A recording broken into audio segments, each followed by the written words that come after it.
Lifeline clinical laboratory अत्याधुनिक machinery युक्त computerised व मान्यता प्राप्त लॅबोरेटरी, अल्प दरात रक्त, लघवी, थुंकी व सर्व प्रकारच्या तपासणीचे विश्वसनीय केंद्र।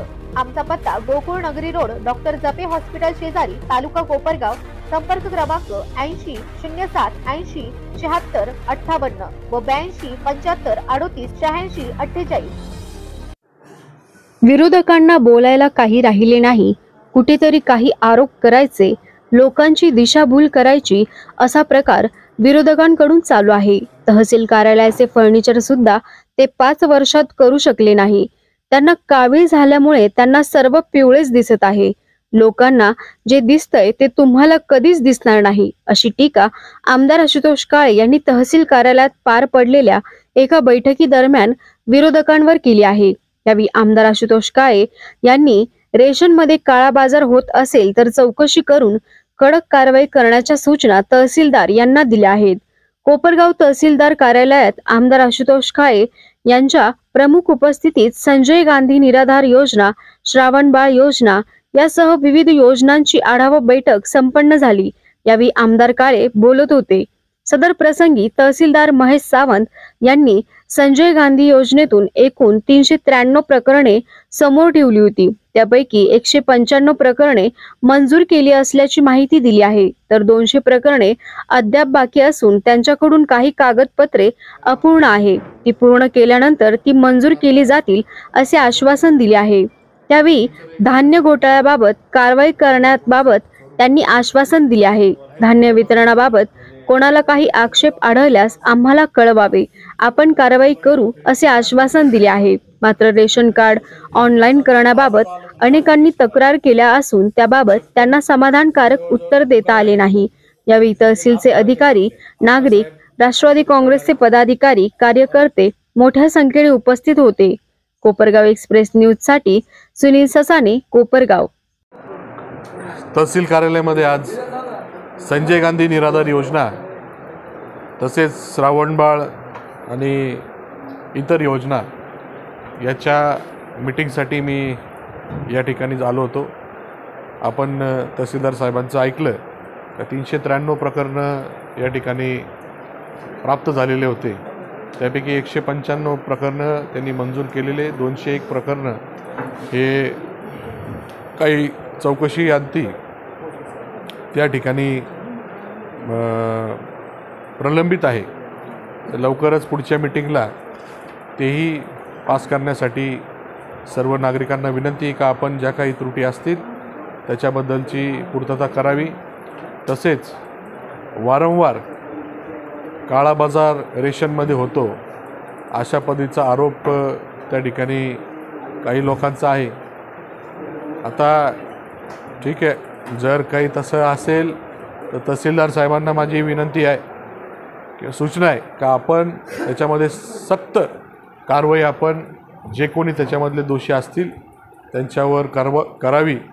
कारण हे जे काही अवैध काही धंदे असतील याच्यामधून अनेक लोक त्या ठिकाणी मोठे झाले आणि यांनाही आश्रय काही लोकांचा आहे आणि म्हणून त्यांची ताकद त्या ठिकाणी वाढत चालली। त्यांचं समाजामध्ये जे काही वावर आहे त्याच्यामध्ये कशा पद्धतीचा गोष्टी होतात या आपण सर्वांनी पाहिलं आहे। जर आता कोणी याच्यामध्ये असेल तर त्यांच्यावर सक्त कारवाई करावी अशा पद्धतीची विनंती केली। तसेच रस्त्याचे काही केसेस असतील, जमिनीचे काही केसेस असतील, यांना लवकरात लवकर सुनावणी घेऊन त्यांना योग्य तो कायदेशीर निकाल आपण द्यावा।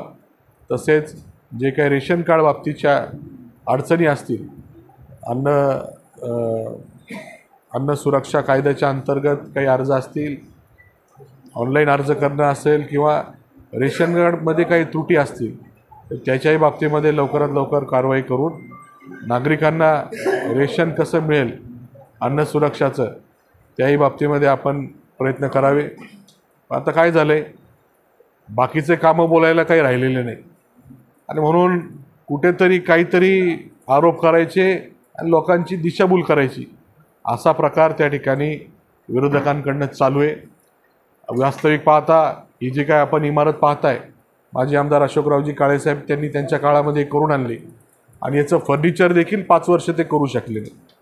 ज्यावेळेस आपण सर्व नागरिकांनी मला 19ला निवडून दिलं, त्याच्यानंतर या इमारतीचं फर्निचरसाठी मला निधी आणता आला. 5 वर्षामध्ये जर मागच्या काळामध्ये आपण कामं केली असती तर असल्या फालतू गोष्टीमध्ये आपल्याला पडायची गरज नसती. आता काय, तुम्हाला झाली कावीळ आणि तुम्हाला सगळं पिवळंच दिसतंय, त्याच्यामुळं जे लोकांना दिसतंय ते तुम्हाला कधीच दिसणार नाही. आणि म्हणून आपण सर्व नागरिकांना माझी विनंती आहे, यांच्यासाठी प्रार्थना करा, यांना लवकर चांगलं दिसायला सुरुवात होईल आणि जे काही विकास लोकांना जाणवतोय, 5 नंबर तलावाचं जलपूजन असेल, रस्त्यांचे कामं असतील, शासकीय इमारतीचे कामं असतील, बाकीच्या पाणीपुरवठ्याच्या योजनेचे कामं असतील, रस्त्यांचे कामं असतील, बाकीच्या ग्रामीण भागामध्ये पण ठीक आहे, रस्ते काही झाले थोडेफार खराब झाले असतील, 100% मी म्हणणार नाही का सगळे रस्ते एकदम व्यवस्थित झाले, काही थोडेफार खराबही झाले असतील, पण ज्या काही त्रुटी असतील त्यासाठी त्या डिपार्टमेंटकडनं त्या रस्त्यांची दुरुस्ती करण्यासाठी माझा पाठपुरावा चालू आहे. त्याला काही पर्यायी व्यवस्था करायची त्यासाठी माझे प्रयत्न चालू आहे. पण तुम्हाला जर काही दिसतच नाही तर तुम्ही असे आरोप करण्यापेक्षा जनतेने जे काही तुम्हाला दाखवलेलं आहे त्याच्यावर विश्वास ठेवा. तेव्हा आपण सर्वांनी तेवढी काळजी घ्यावी, एवढीच मी या ठिकाणी विनंती करतो. धन्यवाद. आज माननीय अध्यक्षांच्या उपस्थितीमध्ये संजय गांधी योजना समितीची बैठक आयोजित करण्यात आलेली होती. त्या अनुषंगाने आज तालुक्यामधून, कोपरगाव तालुक्यामधून एकूण 393 प्रकरणं समोर ठेवण्यात आलेले होते. त्यापैकी 195 पात्र प्रकरणांची मंजुरी या समितीच्या उपस्थितीमध्ये घेण्यात आलेली आहे आणि 201 प्रकरणांमध्ये काही डॉक्युमेंटची पूर्तता होणे बाकी आहे किंवा त्यांची काही चौकशीचे अहवाल येणं बाकी आहे. त्या प्रकरणांची आपण पुन्हा दुसऱ्या बैठकीमध्ये कागदपत्रांची पूर्तता करून ते प्रकरणं ठेवणार आहोत. वारंवार धान्य घोटाळ्याचा आरोप प्रत्यारोप होत आहे, काय सांगणार?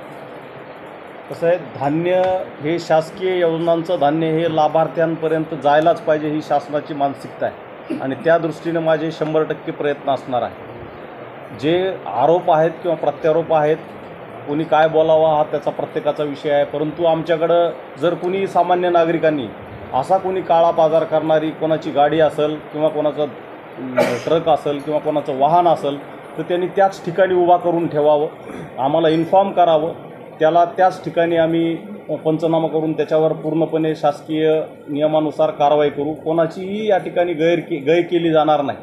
परंतु मला मागच्या आता 1.5 महिन्याच्या कालावधीमध्ये धान्य मिळत नाही. आता ज्या लाभार्थ्यांचं योजनेत नावच नाही असे काही लाभार्थी आमच्याकडे येतात आणि धान्य मिळत नाही म्हणतात, त्यांना 100% आपण धान्य देतच नाही कारण त्यांचं नावच योजनेमध्ये नाही आहे. परंतु राष्ट्रीय अन्न सुरक्षेच्या योजनेच्या मानकानुसार जेवढं आपल्याला टार्गेट होतं ते जवळपास 99% आपलं सॅच्युरेटेड आहे आणि जे काही लाभार्थी, वाढीव लाभार्थी आपल्याकडं मंजूर करण्यासाठी टार्गेट आपल्याला प्राप्त होईल त्यामध्ये देखील लाभार्थ्यांना धान्य हे 100% आपण वितरित करण्याचा प्रयत्न करणार आहोत. जर कोणाची अशी तक्रार असेल की या ठिकाणी काळा बाजार होतो, या दुकानामध्ये काळा बाजार होतो आहे, तर त्यांनी सरळ सरळ आमच्याकडं पुराव्यासहित कागदपत्रासहित अर्ज द्यावा. त्याच्यावर आम्ही 100% कारवाई करू. विशेष म्हणजे समजा कोणी जर असं गोपनीय माहिती देत असेल तर त्याचं नाव उघड न करता देखील आम्ही कारवाई करू. तर याच्यापुढं आम्ही काय आवाहन करावं हे सांगा. नाही, याच्यापूर्वीचा आता तुमचा येऊन महिनाच झाला, पण याच्यापूर्वीचे अनुभव तसे नाही आहे. गाड्यांचे फोटो डिपार्टमेंटपर्यंत गेले, गाड्या भरत असताना 2-2 मोठ्या टेम्पो भरत असताना सुद्धा त्याची कुठलीच कारवाई झाली नाही. आणि जो धान्य गोडाऊनमध्ये वाहतूक केली जाते तो ठेका देखील कोणाला दिला त्याचं काही कागदपत्र पण नाही. ठेका कोणाला दिला आहे सर? ठेका दिला गेला नाही. नाही 100% आहे. गोडाऊनला वाहतूक करणारे कॉन्ट्रॅक्टर जे आहेत हा जिल्हा स्तरावरून आणि राज्य स्तरावरून हँडल केला गेणारा विषय आहे. त्यात ज्या व्यक्तीला टेंडर दिला असेल त्याचीच वाहनं या ठिकाणी येतात. त्याच्यात रीतसर TP असतात, ट्रान्सपोर्ट पासेस असतात, त्यामध्ये क्वांटिटी नमूद केलेली असते. आलेली प्रत्येक गाडी आपल्याकडं स्टँडर्डाईज करून घेतली जाते आणि त्यानंतर आपण राष्ट्रभाव दुकानाला वाटप करण्यासाठी देणार आहोत. आणि यापुढं माझा असाही मानस राहणार आहे की या ठिकाणी CCTVचं आम्ही प्रयोजन करणार आहे. गोडाऊनमध्ये येणाऱ्या प्रत्येक गाडीचं आणि जाणाऱ्या प्रत्येक गाडीचं CCTV फुटेज आम्हाला करता येईल, ठेवता येईल अशा पद्धतीची देखील आम्ही काही पुढच्या येत्या कालावधीमध्ये व्यवस्था करणार आहोत. त्याच्या अनुषंगाने देखील आमचं प्रपोजल तयार करतो आहे. आमदार साहेब, एक विषय असा आहे, ऑनलाईन जे आपण रेशन कार्ड करतो, ऑनलाईनला आपण ज्यावेळेस मी प्रयत्न करतो ते ऑनलाईन ते पोर्टल चालत नाही. यांनी जोपर्यंत सिग्नल दिला जात नाही तोपर्यंत पोर्टल ओपन होत नाही. पण यांच्या फेवरेटमध्ये पैसे घेऊन जर केलं तर हे पटकन होतं. त्याच्यामुळे जो काळा बाजार होतो ना, तर जे ऑनलाईन झालेले नाही ते रेशन कार्डचा जास्त काळा बाजार होतो अशी मी रेशन कार्ड ऑनलाईन झालेलं नाही. नाही आणि ऑनलाईन होतच नाही. तुम्ही स्वतः करून पाहिजे ऑनलाईन. त्याच्यामध्ये सर असं आहे की ऑनलाईन ऐका ना, ऑनलाईन जे कार्ड नाही त्या तिकडे ऑनलाईन जे कार्ड नाही आहे त्या कार्डाला आपण धान्य देत नाही.